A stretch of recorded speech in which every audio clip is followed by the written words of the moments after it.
नमस्कार, मी प्रमोद गोसावी प्रतिबिंबमध्ये आपलं स्वागत करतो। उद्या शनिवारी सोलापूर जिल्ह्यातल्या राजकारणातली एक महत्त्वाची घडामोड घडते आहे। ती घडामोड अशी आहे की शिंदे बंधूंनी आत्मपरीक्षण मेळावा कार्यकर्त्यांचा उद्या आयोजित केलेला आहे।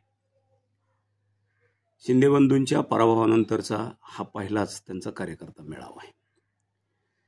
शिंदेंची भूमिका काय राहणार याबाबतची उत्सुकता सोलापूर जिल्ह्यातल्या राजकीय निरीक्षकांना निश्चितच आहे। शिंदे राजकीय विचारधारा बदलणार का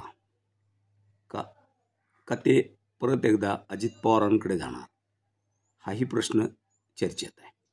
याबरोबरच अजित पवार आणि फडणवीस, राज्याचे मुख्यमंत्री देवेंद्र फडणवीस या दोघांकडूनही शिंदेना ऑफर आहे अशी पण चर्चा आहे। परंतु आजच्या घडीला शिंदे या दोन्ही गोष्टींबाबतीत मौन बाळगून आहेत। सोलापूर जिल्ह्याच्या राजकारणातलं हे एकमेव बडेप्रस्थ म्हणून ओळखले जाणारे शिंदे बंधू कालच्या विधानसभा निवडणुकीच्या पराभवानंतर एकदम सत्तेच्या परिघाबाहेर गेले।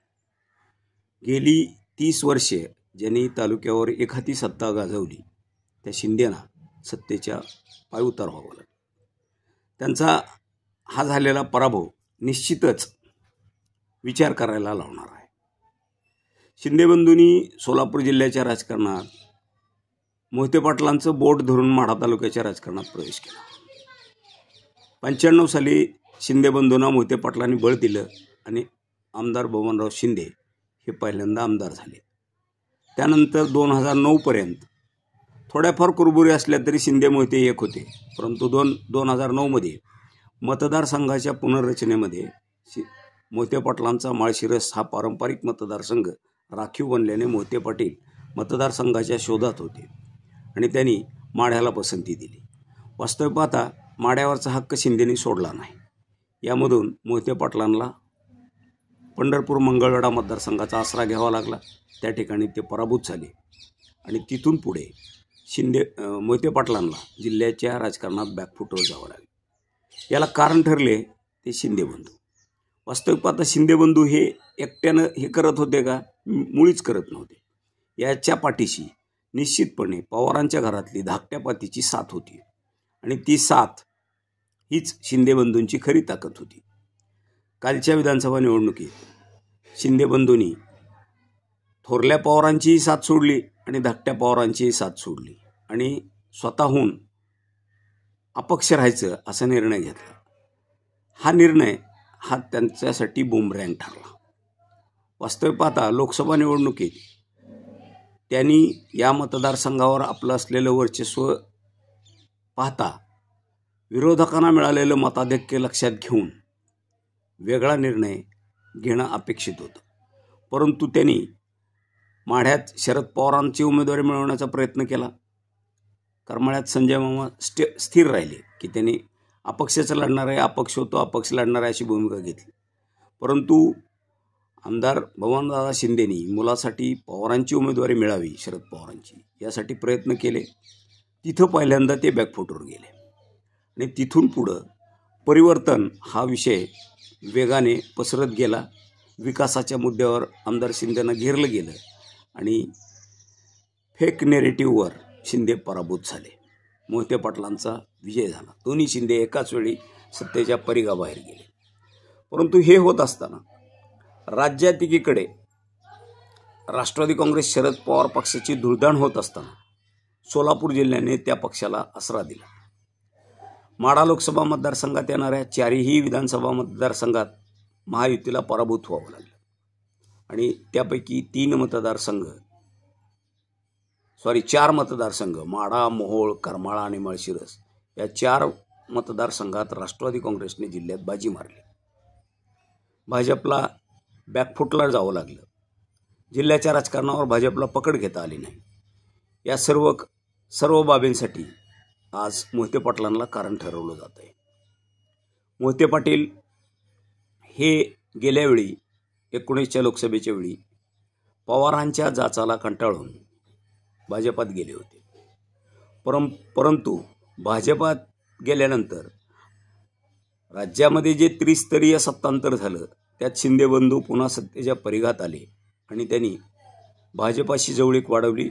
पर्यायीने त्यांनी भाजपचे तत्कालीन खासदार रणजितसिंह नाईक निंबाळकर यांच्यासाठी आपली प्रतिष्ठा पणाला लावली. मोहिते पाटलांना उमेदवारी मिळवू दिली नाही. मोहिते पाटील भाजपा सोडून राष्ट्रवादीत गेले आणि विजयी झाले. भाजपा पराभूत झाली.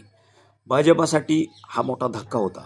त्याचबरोबर विधानसभा निवडणुकीत या मतदारसंघातील महत्त्वाचे 4 विधानसभा मतदारसंघ हे भाजपाच्या विरोधात गेल्याने भाजपाला हा पराभव निश्चितच जिव्हारी लागणारा ठरला. यातून मोहिते पाटलांना घेरण्याची तयारी भाजपनं सुरू केली. परंतु जिल्ह्याच्या राजकारणात आता येऊ घातलेल्या स्थानिक स्वराज्य संस्थांच्या निवडणुका लक्षात घेतल्या तर जिल्ह्याच्या राजकारणात कमळ फुलवण्याची किमया असणारा भाजपाकडे सक्षम नेता जिल्ह्यात नाही आहे. ही भाजपाला उणीव भासते आहे. ही उणीव भरून काढण्याचा प्रयत्न भाजपाकडून सुरू आहे.